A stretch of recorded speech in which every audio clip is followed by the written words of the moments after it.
नमस्कार। आपका अखबार के YouTube चैनल पर आपका स्वागत है। मैं हूं प्रदीप सिंह। एक बुरी खबर जो सन्निपात की तरह आई, वज्रपात की तरह आई और सबको जो है सुन्न करके चली गई। खबर आपको मिल चुकी होगी, मेरे ज़रिए नहीं मिल रही है। देश के पहले chief of defence staff general Vipin Rawat का एक हेलीकॉप्टर दुर्घटना में निधन हो गया। देश ने एक बहुत ही बहादुर फौजी को खो दिया, एक बहुत बड़े रणनीतिकार को खो दिया। सेना में सभी अधिकारी अच्छे होते हैं, ज़्यादातर योग्य होते हैं, लेकिन इस कुछ होते हैं जो बिरले होते हैं। जनरल विपिन रावत उनमें से थे। सेना में आमूल बदलाव लाने के लिए, सेना की रणनीति को बेहतर बनाने के लिए, उसका साजो सामान उसको मॉडर्नाइज करने के लिए, तीनों सेना के तीनों अंगों में बेहतर कोऑर्डिनेशन के लिए 4 कमांड थिएटर बना रहे थे। वो बहुत बड़े परिवर्तन और दूरगामी परिवर्तन पर काम कर रहे थे। वो उनका जाना, आप उनके कुछ कामों से अंदाज़ा लगा सकते हैं कि कितना बड़ा नुकसान है। म्यांमार में 2015, उस समय वो लेफ्टिनेंट जनरल थे। म्यांमार के आतंकियों ने, वहाँ के आतंकियों ने भारत में घात लगाकर भारतीय फ़ौज की एक टीम पर हमला किया। 15 जवान मारे गए। जनरल विपिन रावत ने बदला लेने का फैसला किया। पहली बार ऐसा हुआ कि भारत की सेना किसी दूसरे देश की सीमा में घुसी म्यांमार में और ऑपरेशन किया और लौट आई। एक भी कमांडो को कुछ नहीं हुआ। तैयारी में उन्होंने पैरा कमांडो की फ़ोर्स बनाई, दिल्ली से मंजूरी ली और म्यांमार में घुसकर 38 आतंकवादियों को मारा और उनका गोला बारूद का जो जखीरा था, जो डिपो था, उसको उड़ा दिया। ये थे जनरल विपिन रावत। पाकिस्तान के खिलाफ एयर स्ट्राइक बालाकोट में, इन सब में। उसके अलावा डोकलम में चीन को जो पहली बार इस तरह का जवाब मिला, उसमें बहुत बड़ी भूमिका जनरल रावत की थी। उसके अलावा चीन के साथ अभी जो कुछ चल रहा है, सीडीएस के नाते उनकी बड़ी भूमिका थी। आतंकवादियों के मन में वो खौफ की तरह थे और बिना डरे, बिना हिचके स्टैंड लेने में कभी कोई मुरव्वत नहीं की उन्होंने। जम्मू कश्मीर में, बल्कि कहे घाटी में, जब मेजर लितुल गोगोई ने एक पत्थरबाज को अपनी जीप से बांधा और पत्थरबाजों के बीच से, हॉस्टाइल एनवायरनमेंट के बीच से अपनी जीप निकालते हुए चले गए, बड़ी आलोचना हुई। मानवाधिकार संगठनों ने सवाल उठाया। सबसे पहले जनरल विपिन रावत ने उसका समर्थन किया कि बिल्कुल ठीक किया। बाद में सेना ने सम्मानित भी किया मेजर गोगोई को। वो ये भी उन्होंने एक बयान दिया था जिसके लिए उनकी आलोचना हुई कि ये पत्थरबाज पत्थर न फेंक कर अगर बंदूक उठाते, गोली चलाते, तब जवाब देते हम इनको। तो उनका सीधा मतलब था, गोली चलाओगे, हथियार चलाओगे तो जवाब उसी से मिलेगा। पाकिस्तान की सेना के मन में खौफ की तरह थे। सिर्फ 63 वर्ष की उम्र थी। सीडीएस के पद पर कोई भी व्यक्ति जो भी नियुक्त होता, वो पहले थे जो नियम बना उसके मुताबिक वो 65 वर्ष तक की उम्र तक रह सकते थे, यानी 2 साल और सीडीएस रहते। वो बेबाकी से अपनी बात रखने में, बिना संकोच के, बिना डर के अपनी बात रखने में, जो सही है उसको सही कहने में कभी संकोच नहीं किया उन्होंने। उनके साथ उनकी पत्नी का भी देहांत हुआ। उसके अलावा 11 और फौजियों की मौत हुई। एक वरुण सिंह हैं जो अभी संघर्ष कर रहे हैं जीवन से। गुरुवार को संसद में रक्षा मंत्री राजनाथ सिंह ने बताया कि वो लाइफ सपोर्ट सिस्टम पर है। पूरा देश उनके जीवन के लिए प्रार्थना कर रहा है। रक्षा मंत्री ने संसद में बताया इस हादसे की जांच एयर मार्शल मानवेंद्र सिंह की अगुवाई में होगी। एयर मार्शल मानवेंद्र सिंह खुद हेलीकॉप्टर पायलट हैं। इन सब बातों के बीच जब देश में शोक की लहर हो, हर व्यक्ति के मन में, हर व्यक्ति की ज़बान पर एक ही सवाल हो कि ये कैसे हो गया, क्यों हो गया, नहीं होना चाहिए था। ऐसे भी लोग हैं, आप कल्पना कर सकते हैं, जो जनरल विपिन रावत की मौत पर खुशी मना रहे हों। ऐसे भी लोग हैं जिनको ये सूचना देने की जल्दबाजी थी। एक सज्जन हैं lieutenant general HS. Panag. Air force ने जनरल विपिन रावत की मौत की जो ऑफिशियल अनाउंसमेंट की, उससे 3 घंटे पहले उन्होंने उनको श्रद्धांजलि दे दी। तब तक खबरें ये थीं कि 3 लोगों को अस्पताल ले जाया गया है। किसी को नहीं मालूम था कि कौन जीवित है कौन नहीं है। ये जल्दबाजी क्यों, क्या मकसद है?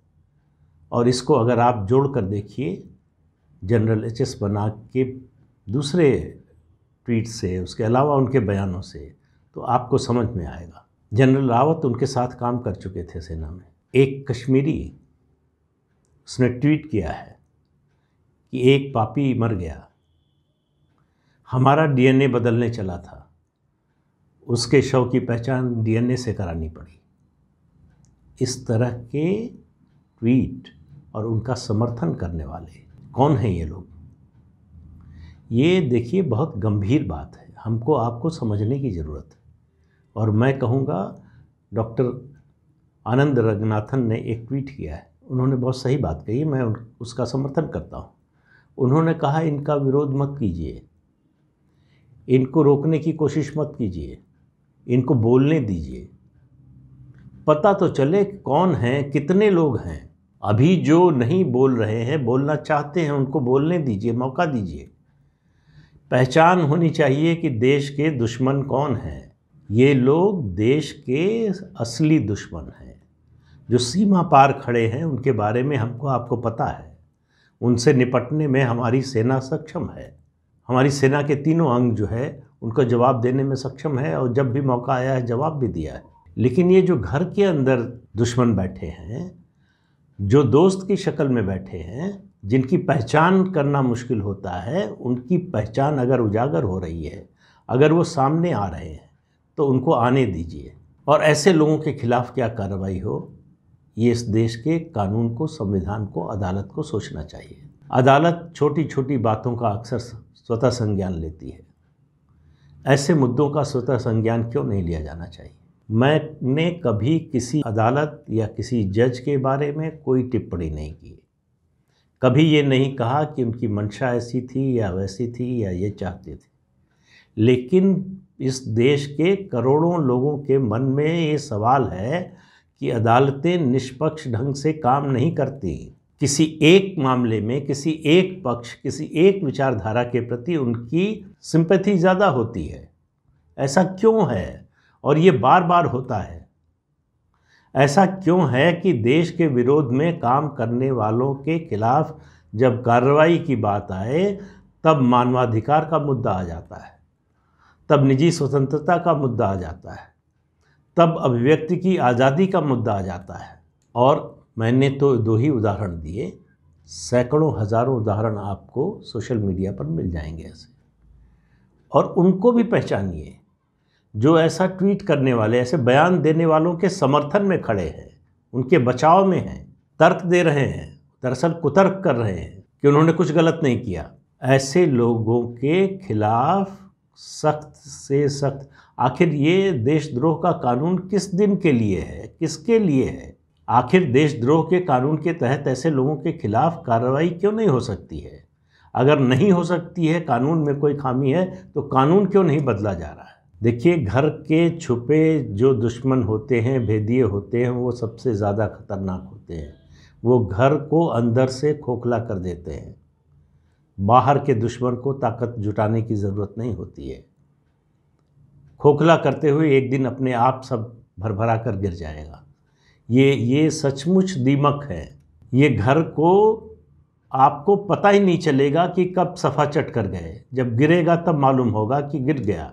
जनरल विपिन रावत जैसे जाबाज फौजी को अगर उसकी मौत पर कोई खुश होता है, तो आप सोचिए कि हमारे देश की फ़ौज के लोगों के मन में क्या भावना आएगी, उनको क्या संदेश दे रहे हैं कि जो लोग देश की रक्षा के लिए जान देने को तैयार हैं, उनकी मौत पर खुशी कौन मनाता है?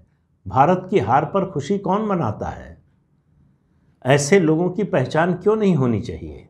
मुझे समझ में नहीं आ रहा है कि इससे ज़्यादा, इसके अलावा और क्या कहूँ। बात सिर्फ इतनी नहीं है कि ऐसे लोगों की संख्या कितनी है। अगर ऐसा एक भी व्यक्ति है तो उसकी भी पहचान होनी चाहिए, उसको भी सख्त से सख्त सज़ा मिलनी चाहिए कि दूसरे 100 बार सोचें और फिर भी करने की हिम्मत न कर पाएं। देश ऐसे ही बचते हैं, देशों की सुरक्षा ऐसे ही होती है। जब तक हम आप नहीं खड़े होंगे, जब तक हम आप इसके बारे में नहीं सोचेंगे, अगर हमने इन चीज़ों को पढ़कर ऐसे ही छोड़ दिया, अरे कोई बात नहीं, थोड़े से लोग हैं, सिरफिरे हैं, ये सिरफिरे नहीं हैं, ये देश विरोधी हैं, ये एक रणनीति के तहत काम करते हैं, इनको बहुत सी जगहों से समर्थन मिलता है, हर तरह का जो है संसाधन मिलता है। ऐसे लोगों के समर्थक वर्ग को खड़ा भी किया जाता है, एक रणनीति के तहत खड़ा किया जाता है, देश को कमज़ोर करने की रणनीति के तहत खड़ा किया जाता है। इनकी पहचान ज़रूरी है, इनके खिलाफ कार्रवाई ज़रूरी है, और वो तभी होगा जब हम आप बोलेंगे। अगर चुप रहेंगे तो हम भी उसके बराबर के दोषी होंगे। आवाज़ तो उठा सकते हैं, अगर कुछ नहीं कर सकते, मैं नहीं कह रहा हूँ कि आप हथियार उठा लीजिए, आवाज़ तो उठा सकते हैं, आवाज़ तो उठाइए, बताइए तो कि हम इसका समर्थन नहीं करते, हम इसके विरोध में हैं। मन में केवल विरोध करने से, मन में केवल जो है ऐसे लोगों के खिलाफ भला बुरा कह देने से कुछ नहीं होगा।